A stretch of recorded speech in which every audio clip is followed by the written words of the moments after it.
ಜಮ್ಮು ಕಾಶ್ಮೀರದ ಪಹಲ್ಗಾಮ್ನಲ್ಲಿ ಮಂಗಳವಾರ ಉಗ್ರರು ಅಟ್ಟಹಾಸ ಮೆರೆದಿದ್ದಾರೆ. ದಾಳಿಯಲ್ಲಿ 27 ಮಂದಿ ಪ್ರವಾಸಿಗರನ್ನ ಗುಂಡಿಟ್ಟು ಕೊಂದಿದ್ದಾರೆ. ಈ ವೇಳೆ ಭಾರತದಾದ್ಯಂತ ಆಕ್ರೋಶದ ಜ್ವಾಲೆ ಒತ್ತಿ ಉರಿಯುತ್ತಿದೆ. ಇನ್ನು ಇದೇ ರೀತಿ ಪಾವಗಡ ಪಟ್ಟಣದ ಶನಿಮಹಾತ್ಮ ವೃತ್ತದಲ್ಲಿ ಬುಧವಾರ ಸಂಜೆ 7 ಗಂಟೆಗೆ ಸರಿಯಾಗಿ ಪಾವಗಡ ತಾಲೂಕಿನ ಬಿಜೆಪಿ ಪಕ್ಷ ಮತ್ತು ಬಜರಂಗ ದಳ ಸಂಘಟನೆಯಿಂದ ಈ ಒಂದು ಕೃತ್ಯವನ್ನು ಖಂಡಿಸಿ ಮೇಣದ ಬತ್ತಿ ಹಚ್ಚಿ ಹುತಾತ್ಮರಿಗೆ ಶ್ರದ್ಧಾಂಜಲಿಯನ್ನು ಸಲ್ಲಿಸಿದ್ದಾರೆ. ಈ ವೇಳೆ ತಾಲೂಕು ಬಿಜೆಪಿ ಅಧ್ಯಕ್ಷರಾದ ದೊಡ್ಡಳ್ಳಿ ಅಶೋಕ್ ಅವರು ಕೃತ್ಯವನ್ನು ಖಂಡಿಸಿ ತಮ್ಮ ಆಕ್ರೋಶವನ್ನು ಹೊರಹಾಕಿದ್ದಾರೆ.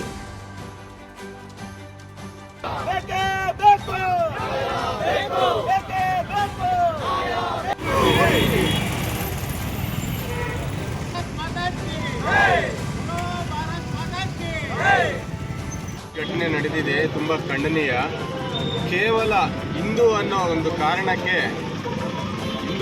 ಕಾರಣಕ್ಕೆ ನಮ್ಮ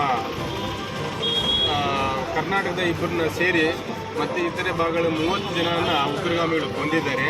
ಇದು ತುಂಬ ಖಂಡನೀಯವಾದಂಥದ್ದು. ಒಂದು ಯಾವುದೋ ಒಬ್ಬ ಹುಡುಗನ್ನ ಏನು ಅಂತ ಕೇಳಿ ಅವನು ಬರ ಹೇಳಿದ್ದಕ್ಕೆ ಶೂಟ್ ಮಾಡಿದ್ದಾರೆ. ಅಂಥ ಉಗ್ರಗಾಮಿಗಳನ್ನು ನಾನು ಮೋದಿ ಅವರಲ್ಲಿ ಒಂದು ಆಗ್ರಹ ಮಾಡ್ತೀನಿ, ಯಾವನೇ ಇರಲಿ ಅವ್ರನ್ನ ಇಮಿಡಿಯೇಟಾಗಿ ಹಿಡಿದು ಕೊಡಬೇಕಂತ ನನ್ನ ಒಂದು ವೈಯಕ್ತಿಕ ಅದರಲ್ಲಿ ಒಂದು ಮಾತು. ಅದೇ ರೀತಿ ಏನು ನಮ್ಮ ಈಗ ಇಲ್ಲಿ ಮೃತಪಟ್ಟಿದ್ದಾರೆ ಈ ಉಗ್ರಗಾಮಿಗಳ ಕೊಲೆಯಲ್ಲಿ, ಅವರ ಮನೆಗಳಿಗೆ ಅವರಿಗೆ ತುಂಬ ದುಃಖ ಆಗಿದೆ. ಅವರ ದುಃಖವನ್ನು ಭರಿಸೋದಕ್ಕೆ ನಾವೆಲ್ಲ ಹಿಂದೂಗಳು ಅವ್ರ ಜೊತೆಗೆ ಇದ್ದೀವಿ ಅಂತ ಹೇಳ್ಬಿಟ್ಟು ಒಂದು ಮಾತು ಹೇಳ್ತಾ, ಯಾರೇ ಇರಲಿ ಈ ಉಗ್ರಗಾಮಿ ಖಂಡನೀಯವಾಗಿ ಮಾಡಿರೋಂಥ ಯಾರೇ ಇರಲಿ ಅವ್ರನ್ನ ಇಮಿಡಿಯೇಟಾಗಿ ಹಿಡಿದು ಗುಂಡಿಟ್ಟು ಕೊಲ್ಲಬೇಕಂತ ನಮ್ಮ ಈ ಎಲ್ಲರ ಹಿಂದೂಗಳಿಂದ ಒತ್ತಾಯ ಮಾಡ್ತೀವಿ. ಪ್ರತಿಭಟನೆಯಲ್ಲಿ ಬಿಜೆಪಿ ರವಿ, ಕೊತ್ತೂರು ಹನುಮಂತರಾಯಪ್ಪ, ಶ್ರೀರಾಮ್ ಸೇನೆಯ ಕವಳಗೆರೆ ರಾಮಂಜಿ, ತಾಳೆಮರದಲ್ಲಿ ಮಂಜುನಾಥ್, ತರಕಾರಿ ಕಿಟ್ಟಪ್ಪ, ಗೋಲ್ಡನ್ ಮಂಜು, ವಾಸು, ಸರೋಜಮ್ಮ ಮತ್ತು ಮಂಜುನಾಥ್ ಚೌಧರಿ ಸೇರಿದಂತೆ ಮತ್ತಿತರ ಮುಖಂಡರುಗಳು ಹಾಜರಿದ್ದರು. ಜಮ್ಮು ಕಾಶ್ಮೀರದ ಪಹಲ್ಗಾಮ್ನಲ್ಲಿ ಉಗ್ರರು 27 ಮಂದಿ ಪ್ರವಾಸಿಗರನ್ನು ಗುಂಡಿಟ್ಟು ಕೊಂದಿದ್ದರು. ಈ ಹಿನ್ನೆಲೆಯಲ್ಲಿ ಪಾವಗಡ ತಾಲೂಕು ಮುಸ್ಲಿಂ ಸಂಘಟನೆಗಳಿಂದ ಇಂದು ಗುರುವಾರ ಪಾವಗಡ ಪಟ್ಟಣದ ತಹಶೀಲ್ದಾರ್ ಕಚೇರಿಗೆ ಮುತ್ತಿಗೆ ಹಾಕಿ ತಮ್ಮ ಆಕ್ರೋಶವನ್ನು ಹೊರಹಾಕಿ ತಹಶೀಲ್ದಾರ್ಗೆ ಮನವಿ ಪತ್ರವನ್ನು ಸಲ್ಲಿಸಿದ್ದಾರೆ. ಇನ್ನು ಈ ಕೃತ್ಯವನ್ನು ಖಂಡಿಸಿ ಪುರಸಭಾ ಸದಸ್ಯರಂತ ಮೊಹಮ್ಮದ್ ಇಮ್ರಾನ್ ಅವರು ತಮ್ಮ ಆಕ್ರೋಶವನ್ನು ಹೊರಹಾಕಿದ್ದಾರೆ.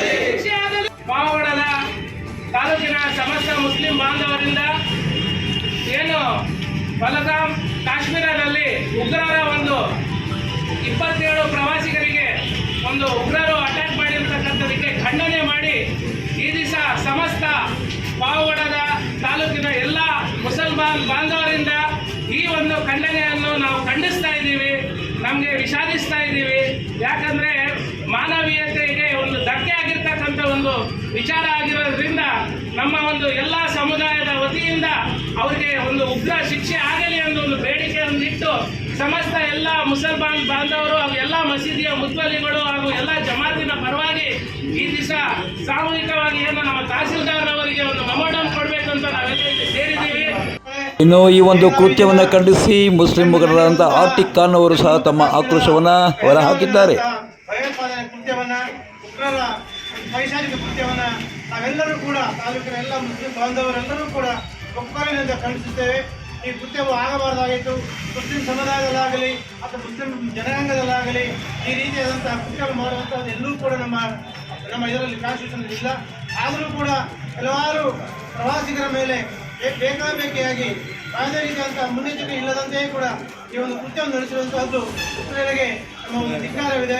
ಅದು ನಡೆದಂತಹ ಉಗ್ರರ ಶಿಕ್ಷೆಯಾಗಲಿ ಭಯೋತ್ಪಾದಕರಿಗೆ ಶಿಕ್ಷೆಯಾಗಲಿ ಯಾವುದೇ ರೀತಿಯಾದಂತಹ ಇದಕ್ಕೆ ಸನ್ನಿವೇಶವನ್ನು ಬೇಡ.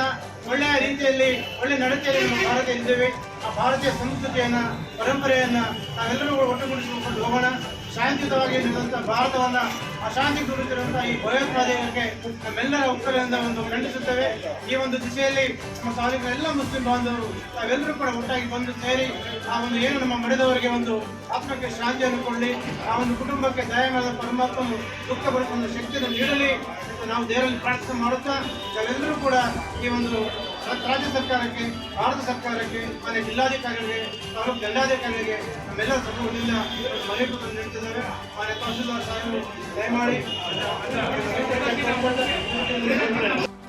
ತಹಶೀಲ್ದಾರ್ ಡಿ.ಎನ್. ವರದರಾಜ್ ಅವರಿಗೆ ಮನವಿ ಪತ್ರವನ್ನು ಸಲ್ಲಿಸಲಾಯಿತು. ಈ ವೇಳೆ ಮುಸ್ಲಿಂ ಮುಖಂಡರಾದಂಥ ಮೊಹಮ್ಮದ್ ಫಜಲುಲ್ಲಾ ಸೇರಿದಂತೆ ತಾಲೂಕಿನ ಎಲ್ಲ ಇತರೆ ಮುಸ್ಲಿಂ ಮುಖಂಡರುಗಳು ಹಾಜರಿದ್ದರು.